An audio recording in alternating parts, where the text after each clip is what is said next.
The doctors said she had days, maybe a week at best. I remember the way they spoke in that low, careful tone, as if their words might somehow hurt her more than the cancer already had. I just nodded, numb, my hand gripping the edge of the hospital bed while she stared at the ceiling, silent. We'd been married 32 years. Through every argument, every celebration, every quiet night where her head rested against my shoulder, I'd thought I knew everything about her. I thought love meant there were no more secrets left to tell. But as I sat there beside her hospital bed, watching the machines hum and blink around us, she turned her head toward me and whispered, "I need to confess something." Her voice was faint, but the words landed like a knife twisting in my gut. I tried to smile. "Hey, don't talk like that. You need to rest." She shook her head weakly. "No, Mark. Please. You have to hear me." Something in her tone stopped me cold. It wasn't fear. It was guilt. I swallowed hard. "All right. I'm listening." Her hand trembled as she reached for mine. "What I'm about to say. I've carried it for years. I can't die without telling you." The air in the room thickened. My chest tightened. "You're scaring me," I said quietly. Tears slipped down her cheeks. "Do you remember the summer after our 5th anniversary? When I went to visit my sister in Chicago?"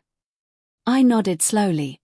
I remembered that trip vividly. 3 weeks of her being away, the house feeling empty, the way she came home acting different. She said she'd just been tired from travel. I hadn't thought much of it since. "I didn't stay with my sister," she said, her voice breaking. "At least not the whole time." My heart started to pound. "Then where were you?" She looked at me with eyes full of apology and something darker, regret. "With someone else." For a moment, I couldn't speak. The sound of the heart monitor seemed deafening. "What are you saying?" I whispered. "I cheated, Mark," she said. "It was one night. No, it was a few nights. I thought it meant nothing, but it's haunted me every day since." I stared at her, the words slicing through 30 years of trust like glass. My throat tightened, but no tears came. I wanted to be angry, to yell, to demand why, but all I felt was disbelief. "With who?" I managed to ask. She closed her eyes. "A man I met at a conference. His name was Daniel." I pushed back from the bed, pacing the room. I couldn't stand still. "Why are you telling me this now?" "Because I can't take it with me," she said, her voice trembling. "I need you to know before I go. I can't die lying to you." I pressed my palms to my face, trying to breathe. "You had decades to tell me, and you wait until now? When you know I can't even walk out." She sobbed softly. I was ashamed. I didn't want to destroy what we had. "What we had," I said bitterly. "Not what we have. You made sure of that." The nurse came in briefly, checking the machines, sensing the tension but saying nothing. When she left, the room felt colder. I sat down again, staring at the floor. "Did you love him?"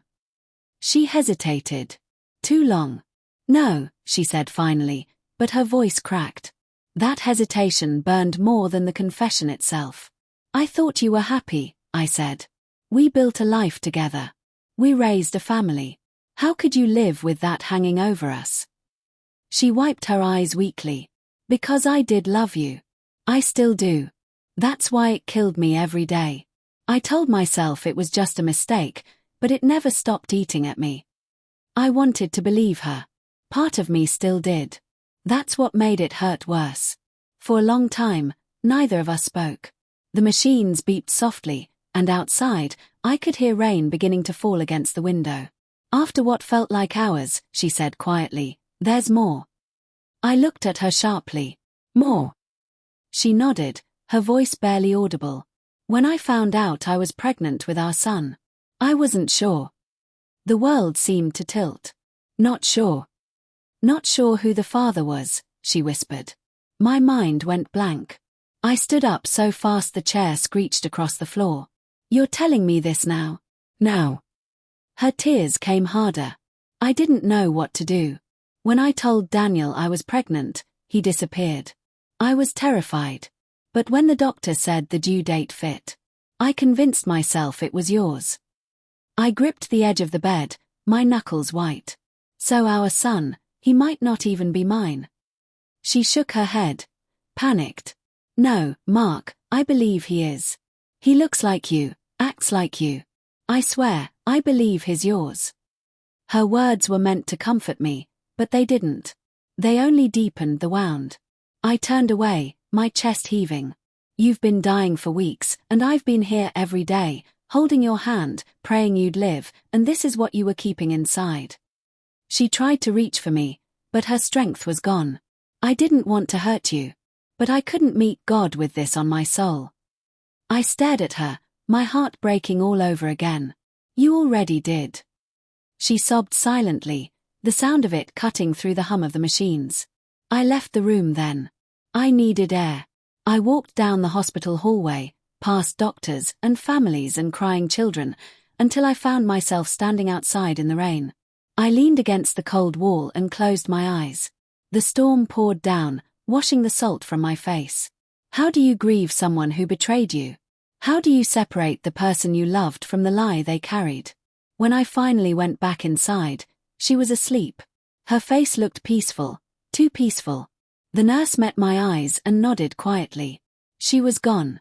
I sat beside her, holding her hand one last time. For all the anger, for all the pain, there was still love. Love buried under years of deceit, but love all the same. I whispered, goodbye, but it came out as a sob. 2 weeks later, after the funeral, I found a letter waiting in her handwriting. Mark, it began. If you're reading this, I'm gone. I don't expect forgiveness, but I hope for understanding. I took a test before I died. The results are with Dr. Lewis. I wanted you to know the truth, not out of guilt, but love. My hands trembled as I drove to the doctor's office. Dr. Lewis handed me a sealed envelope. Inside was a single line. Paternity confirmed. Mark L. is the biological father.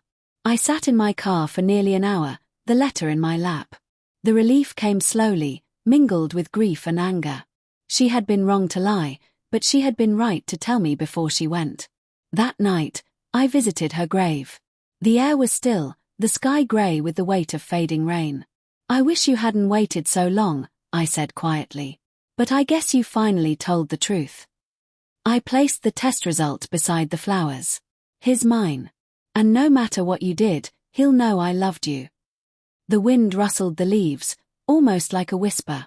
For a moment, I could almost hear her voice again. Soft, regretful, saying my name. Then it was gone, and I was alone with the sound of the rain and a love I could never quite bury.